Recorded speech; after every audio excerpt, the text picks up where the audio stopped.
Si quelqu'un d'entre vous apprenait que l'un des membres de sa famille était pris en otage dans un pays étranger, comment feriez-vous pour la libérer?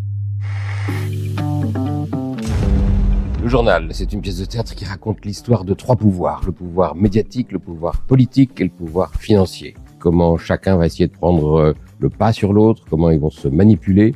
Mon personnage, Edmond Viriès, directeur d'un grand journal d'investigation. Qui a une morale très très forte, des positions très très fortes, qui est respecté. Il est prêt à soulever une affaire concernant le ministre des Outre-mer. Et puis, Il se trouve confronté à un vrai dilemme. Sa fille est emprisonnée à Jakarta et il a besoin de ce ministre. Donc il va devoir, lui, se trouver confronté à est-ce que, à mon tour, je dois faire des compromis pour aller libérer mon enfant. C'est ce dilemme-là qui est cornélien, vraiment. La pièce nous interroge sur la difficulté qu'on a parfois à être en accord avec nos valeurs. Notre propre morale sur ce qu'on est capable de faire quand on a des convictions très très fortes. Est-ce qu'on est capable aussi de changer d'avis? Est-ce qu'on est capable de tout? Est-ce qu'on est capable de tout?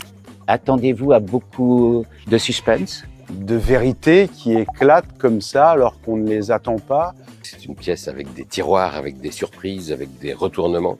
Eh bien, aussi curieux que ça puisse paraître, attendez-vous à beaucoup d'émotions.